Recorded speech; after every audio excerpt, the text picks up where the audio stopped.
Olá! Seja oficialmente bem-vindo a mais uma EdClass, a nossa aula semanal para empreendedores do direito. Se você está chegando por aqui agora, eu me chamo Mariana Benante, sou advogada, empreendedora e mentora de advogados e empreendedores, e toda quarta-feira, ao meio-dia, nós temos um encontro marcado aqui no canal, onde nós conversamos sobre diversos temas envolvendo o empreendedorismo jurídico. Inclusive, se você ainda não se inscreveu aqui no canal, clica na descrição desse vídeo e se inscreva e garanta assim acesso a essa aula semanal 100% gratuita. Vou compartilhar o material aqui com vocês e hoje nós vamos conversar sobre desenvolvimento de marca jurídica. Desenvolvimento de marca pessoal, de marca corporativa. Já adianto para vocês que eu sou completamente apaixonada por esse assunto, porque eu sei como que ele pode potencializar a nossa advocacia. E afinal, por que investir numa construção e num desenvolvimento de marca, Mariana? O primeiro ponto é que a advocacia ela é uma profissão liberal. Então, vocês precisam sim levar a advocacia de vocês como um negócio. Vocês que já me acompanharam em outras EdClass aqui, já têm essa concepção de que a sua advocacia, a sua carreira é um negócio e ela merece sim ser estruturada e desenvolvida com o tempo, porque é isso que irá trazer um resultado muito mais satisfatório para a gente. O segundo pilar é que quando a gente fala de construção e desenvolvimento de marca, a sua marca pessoal, você não consegue construir ela do zero. Afinal, você já tem aí uma certa idade, você já tem as pessoas já têm uma percepção de você. Apesar de você conseguir contornar e mudar isso com o tempo, hoje você está comunicando uma coisa. Quando a gente fala de marca corporativa, marca empresarial, eu quero que vocês imaginem que essa sim pode ser criada do zero. E qual que é a diferença? A sua marca pessoal é você e a marca corporativa é a marca do seu escritório, da sua advocacia.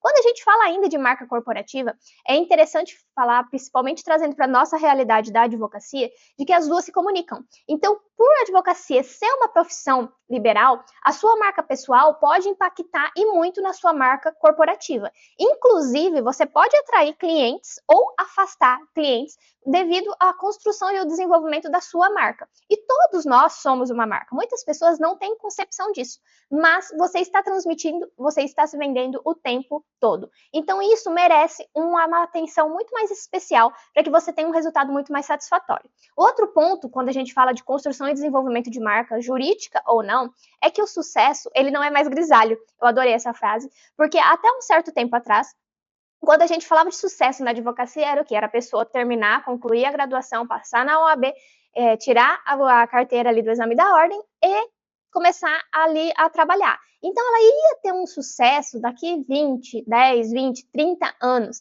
né? E a gente costumava falar assim que só eram advogados bem remunerados, advogados de sucesso, aquela pessoa que já tinha uma trajetória muito longa. Então, geralmente era um homem de cabelo grisalho quando ele atingiu o sucesso na advocacia. Hoje, com a era digital, a gente teve um acelerador. Então, a gente consegue sim ter um sucesso, ter uma construção de marca muito mais forte e ter muito mais realização na nossa profissão, independente do tempo. Claro que tudo leva tempo, você vai precisar sim construir, mas o digital veio para acelerar os seus resultados, para acelerar, para romper barreiras, acelerar resultados, acelerar realização na nossa profissão, ok? E outro ponto é que a autoridade, ela é percebida. E quando você tem conhecimento sobre isso, você é intencional sobre o que você quer transmitir, qual é a mensagem que você quer passar para o seu cliente, que cliente você quer atrair, você consegue ter muito mais satisfação e muito mais controle de como as pessoas estão te enxergando, ok? Então, para a gente adentrar aqui no assunto, eu trouxe aqui um case clássico para vocês que não é do mercado jurídico, mas em contrapartida, eu tenho certeza que todos vocês conhecem.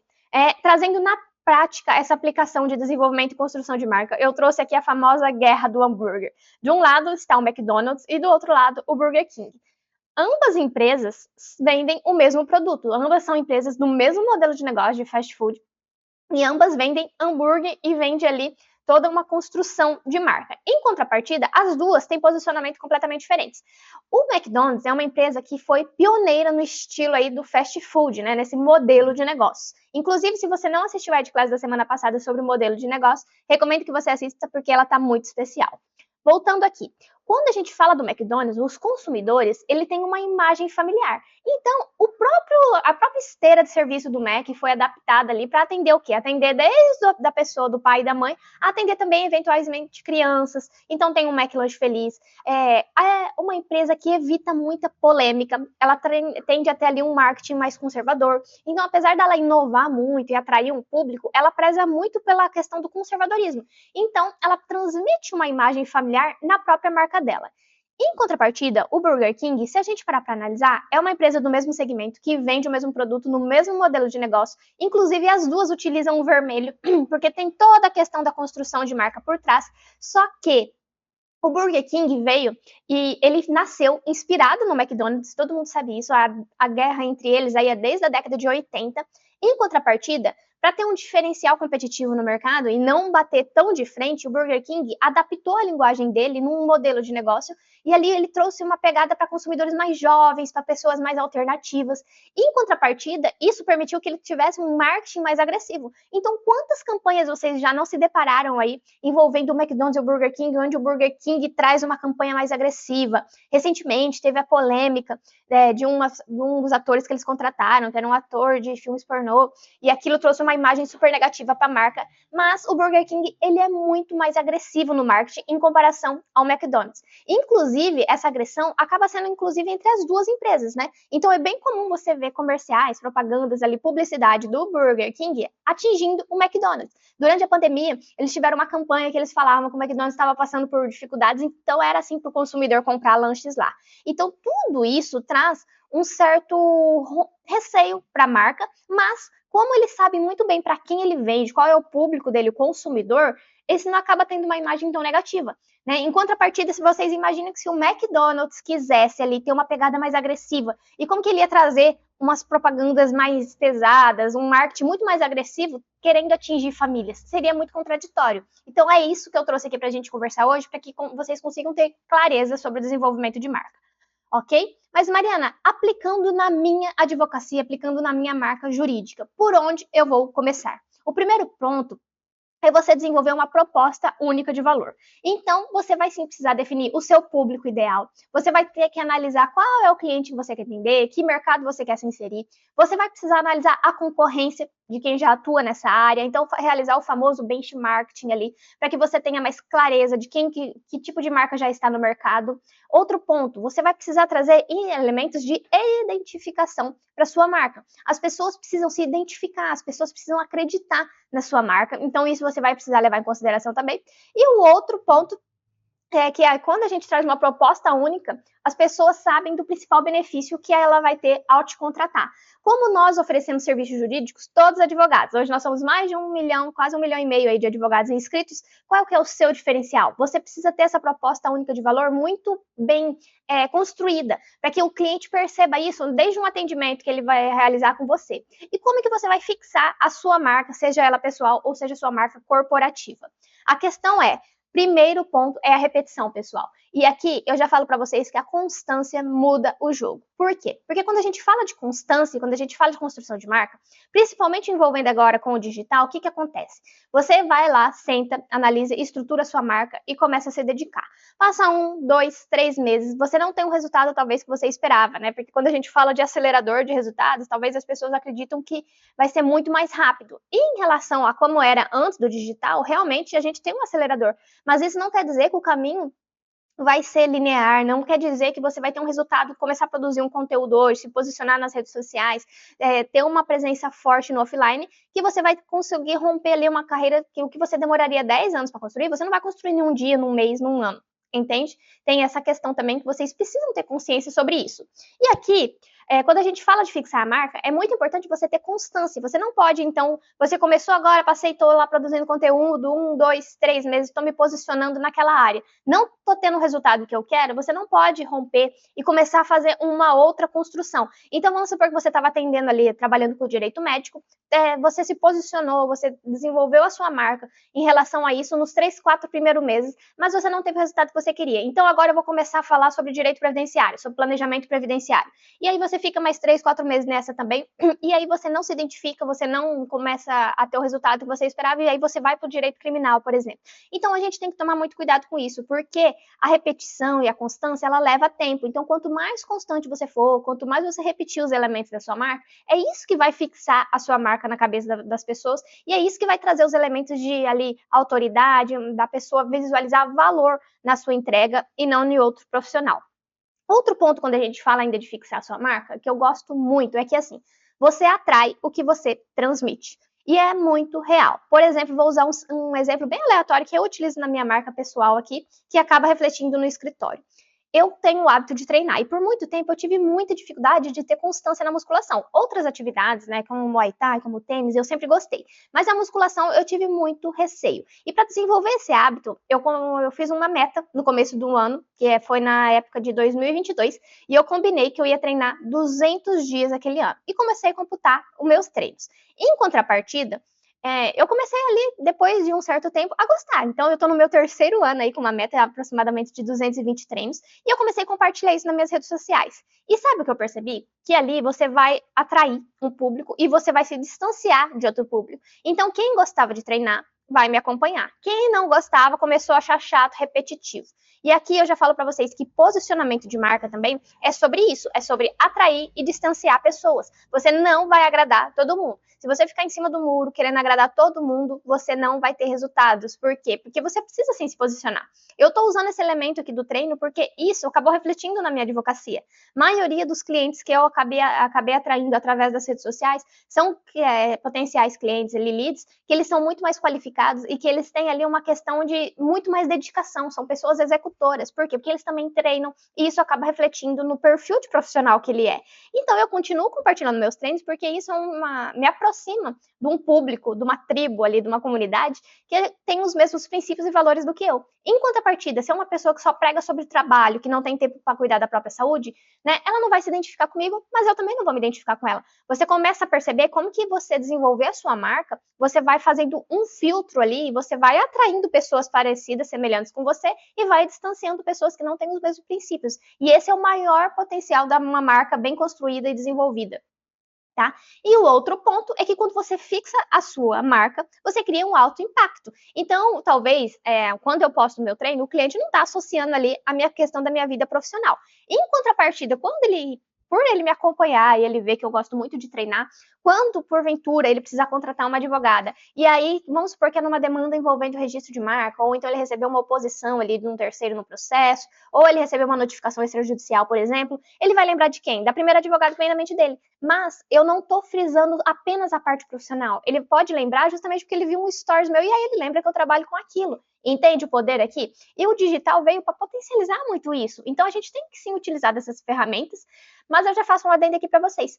Quando a gente fala ainda de potencializador de marca, e eu falo muito, eu defendo muito que você tem que sim se posicionar no digital, porque isso acelera seus resultados, eu não quero que vocês criem um personagem, porque muitas das vezes você quer atender um cliente de luxo, por exemplo, vamos fazer uma analogia aqui. E aí você vai começar a posicionar, você vai criar uma falsa percepção, e ali você precisa continuar alimentando ela do jeito que você criou.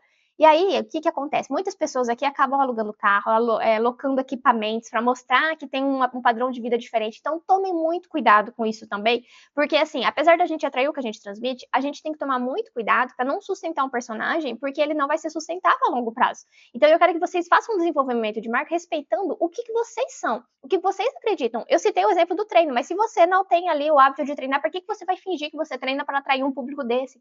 Tomem muito cuidado, porque assim, demora muito para a gente ter uma reputação no mercado, para a gente construir uma autoridade, mas é muito rápido para a gente perder ela também. Então, tomem muito cuidado com esse detalhe.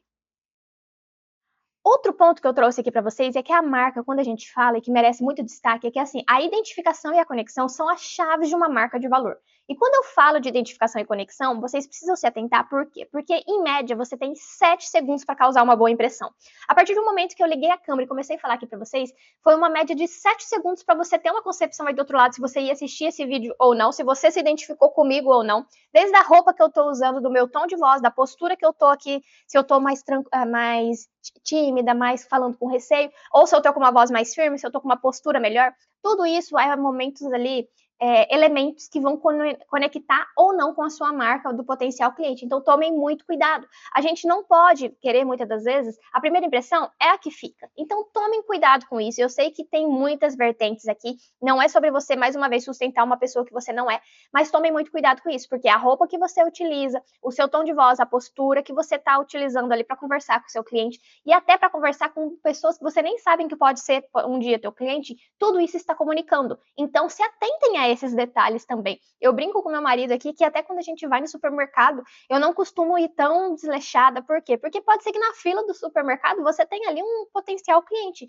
e a imagem vai estar comunicando. Depois, para eu reverter isso, é muito mais difícil. Quer dizer que eu tenho que estar sempre de blazer, sempre muito bem produzida? Não, mas você tem que sim saber que qualquer lugar você pode vir a prospectar um cliente ali e que se você tem uma imagem muito negativa, se você distrata uma pessoa e outra pessoa vê, tem toda aquela questão ali também, vai ser difícil você reparar isso. Então, tomem muito cuidado. Outro ponto de identificação e conexão ainda sobre as marcas são os elementos visuais. Então, eu faço um questionamento aqui para vocês. Você tem uma paleta de cores própria, uma identidade visual bem definida e marcante, um posicionamento coerente? É sobre isso que a gente está conversando aqui. Esses elementos visuais fazem sim parte da sua construção de marca, apesar de não ser a única coisa. A construção de marca vai muito além da paleta de cores que você escolhe, da fonte. E isso, pessoal, se aplica desde a sua petição, do contrato que ele fecha no seu escritório, até o local que você atende, a forma que você conduz, se é uma reunião online, o cenário que está atrás vai comunicar isso também. Então, tomem muito cuidado também com esses elementos, porque a gente precisa frisar sobre isso. E aqui eu faço, por fim, um adendo para vocês. Quais bandeiras a sua marca levanta? Qual é a sua visão, a missão e os valores do seu escritório? O seu cliente precisa saber isso, você precisa respirar isso todo santo dia, porque é isso que vai te nortear no decorrer do processo. Então, se atentem a isso também. E aqui, quando eu falo de missão, visão e valores, não é sobre você criar um site e ter isso muito bem definido. Isso sim é uma parte da construção da sua marca, mas é sobre a pessoa que você é, sobre a visão ali da sua missão. Vamos supor assim, eu trabalho muito com a construção de marcas, então eu falo que as pessoas criam e a gente protege, porque se a pessoa não tiver uma proteção jurídica ali, negócios podem vir a falir, negócios geram empregos, empregos giram a economia.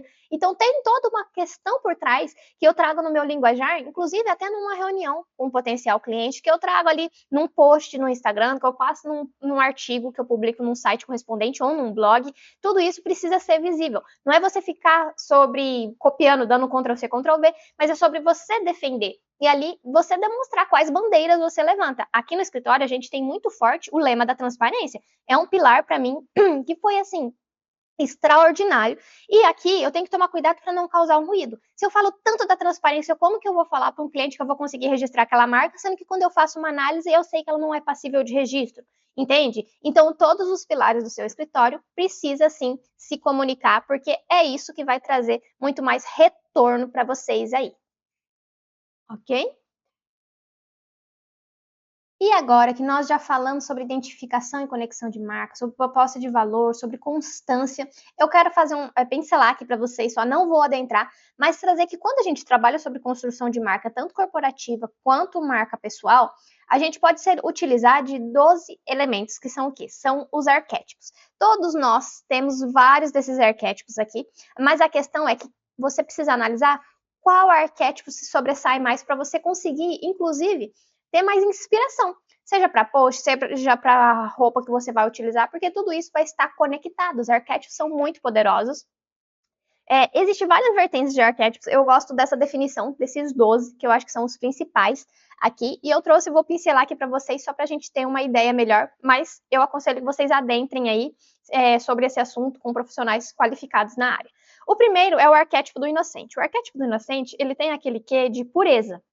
Então, é uma pessoa que provavelmente a roupa dela vai ser mais leve, ela vai conduzir a forma de mais good vibes, ela vai ter uma questão mais leve ali. Já o explorador é aquela pessoa que o lema dele é não levante cerca ao meu redor. Então, é aquela pessoa que ela gosta de conhecer novos lugares, trazendo isso para a advocacia. É aquela pessoa que gosta de trabalhar de vários lugares, que o escritório dela está sempre na bolsa. Eu confesso para vocês que quem me acompanha lá nas redes sociais já percebeu isso. Eu adoro trabalhar numa cafeteria, eu adoro quando eu vou viajar, eu levo o computador, porque eu tenho para mim que empreender um estilo de vida. Então, a questão do arquétipo do explorador está muito intrínseca nisso e é uma dos arquétipos que mais sobressai na minha linguagem. Em contrapartida, você precisa sim ter esses elementos e saberem como aplicar ele na sua advocacia. Outro arquétipo muito comum na questão da advocacia é o arquétipo do sábio. Então, o arquétipo do sábio é aquela pessoa que está sempre lendo, sempre estudando, sempre se capacitando. Geralmente é a pessoa que talvez vai estar utilizando ali de um óculos, de tons terrosos, tudo isso vai estar comunicando e vale a pena vocês darem uma olhada. O arquétipo do herói, ele é muito comum na narrativa. Então, talvez é aquela coisa assim que de quando o seu cliente chega lá, ele vai achar que você é um herói, que você vai resolver a vida dele. E aquele tem a questão também do que se eu conseguir, você também consegue. Alguém já passou por isso, nós vamos fazer você vencer. Tem toda essa construção por trás. O fora da lei, ou o rebelde, como também é conhecido, é aquele advogado que ele é fora da caixa, é aquele advogado mais ousado, é aquele advogado que ele é muito mais rebelde, tá? Então tem isso também. O mago tem aquela questão do mistério, do sobrenatural, da intuição. O cara comum é muito comum utilizado nos políticos, né? Você pode reparar que os políticos sempre estão de camisa azul, eles dobram ali as mangas, porque os políticos gostam sim de ter um elemento de mostrar que ele é o homem do povo, da conexão. E em contrapartida, quando a gente fala de político também, ou é o cara comum ou é o governante. O governante é aquele líder nato. Aqui eu trouxe até uma foto do Barack Obama, porque ele é um governante, a postura dele é um cargo de liderança que ele está ali exalando, ele exala confiança. Então é uma pessoa que ela vai ter mais autoridade sobre aquilo. A amante é um arquétipo que ela tende a ir mais para a questão da paixão. E aqui a gente tem que tomar muito cuidado, porque por a gente, muitas das vezes, você querer ali fazer o seu cliente se apaixonar por você, você precisa tomar cuidado, porque a questão do amante, principalmente em algumas áreas da advocacia, por exemplo, na advocacia familiarista, ela causaria ali um certo ruído de comunicação. Mas eu trouxe para vocês aqui a Gucci, que é um exemplo muito clássico que ela utiliza muito desse elemento do arquétipo da amante. Do fora da lei, voltando aqui para vocês, tem a comunidade da Harley Davidson, né? Que ali, quando a pessoa compra moto, não é que ela compra qualquer moto, ela quer pertencer àquela comunidade, de mostrar, geralmente ela vai gostar daquelas motos, estilo Harley mesmo, da roupa, da estética de quem utiliza aquelas motos. Então, tem tudo isso também. O bobo da corte também é um arquétipo que tem que tomar muito cuidado quando envolve a advocacia, porque é aquela pessoa que tudo ela leva na brincadeira, tudo ela leva no cinismo, e ali acaba tendo também um ruído muito forte com a advocacia. O prestativo, em algumas áreas da advocacia, é um excelente arquétipo para você explorar, que é aquela pessoa mais intencional, que é aquela pessoa que está ali sempre ao seu dispor, que quer te ajudar. E tem também o arquétipo do criador, que é outro arquétipo que eu gosto muito, que é a questão que envolve a criatividade. E aqui, pessoal, quando a gente fala de arquétipos, é até interessante mencionar para vocês que todos nós temos vários elementos desse arquétipo. Você tem vários sites que você consegue fazer, inclusive o teste para saber. Geralmente a gente trabalha com 2 arquétipos dominantes, e ali, quando você percebe que esses arquétipos são muito dominantes, você tende a explorar vários outros elementos dele, você pode se inspirar. Mais uma vez, eu falo aqui para vocês tomarem cuidado, não é sobre sustentar um personagem, mas é uma questão de você explorar. E quando você passa ali a analisar, que nem muita pessoa me fala que eu sou criativa. Só que em contrapartida, apesar de eu ser criativa, eu tenho uma questão de que nos meus elementos da minha roupa, na minha postura, eu não sou tão assim, tão ousada. E aí eu contraceno com o quê? Com o governante. Então, os meus 3 arquétipos principais é o governante, o criador e o explorador. O explorador pela questão da liberdade, o criador pela forma que eu gosto ali da criatividade, de aumentar o meu repertório, de fazer diferenciais para o meu negócio. Se a gente parar para analisar, até a forma que eu trago a aula aqui para vocês, as nossas EdClass, né? Eu costumo trazer sempre elementos além do direito para vocês conseguirem visualizar isso. E acaba comunicando também. O governante é mais uma questão de liderança. Todos os lugares que eu trabalhei, eu ocupei cargo de liderança com o tempo, e isso era uma coisa que estava intrínseca em mim mesmo, por mais que eu não percebia na época, né? O meu primeiro emprego ali, que eu trabalhei durante 7 anos no escritório de contabilidade, eu entrei, passei por vários setores, desenvolvi um cargo de liderança, então ali foi o meu primeiro contato com empresas. Por quê? Porque a minha postura já tinha muito isso. E em contrapartida, enquanto outros funcionários, outras pessoas que trabalhavam com a gente, né, não tinham oportunidades que eu tinha lá dentro, hoje eu reconheço que era por quê? Por causa da minha postura, da forma que eu conduzia, da forma que eu resolvia todas as coisas, da forma que eu ajudava meus colegas de trabalho, da forma que eu assumia as responsabilidades. Então, eu quero que vocês passem a analisar isso, e quando você identifica os arquétipos que você mais se identificam, não existe certo, não existe errado, é a questão você passar a analisar e como que você pode aplicar isso na sua marca, na sua advocacia. Eu espero que vocês tenham gostado de mais uma aula. Finalizo aqui com essa frase de que não é sobre vestir-se de um personagem, que eu falei isso várias e várias vezes aqui para vocês, mas é assim sobre explorar o que a sua marca e a sua história tem de melhor. Então, quando a gente fala de não sustentar um personagem, é você trazer elementos da sua história. Eu tenho muita questão do arquétipo do governante, por quê? Porque o meu histórico familiar, eu precisei assumir uma postura mais ativa ali durante toda a minha trajetória. E isso refletiu na minha marca, refletiu na profissional que eu sou hoje. Então, você começa a olhar para dentro para que você consiga elencar. Não é você analisar um arquétipo, não é você analisar o que você vai comunicar com base só simplesmente no que você quer, mas aquilo precisa estar já dentro de você e você precisa potencializar aquilo. Eu espero que vocês tenham gostado. Nos vemos na próxima quarta-feira ao meio-dia e uma ótima semana para vocês.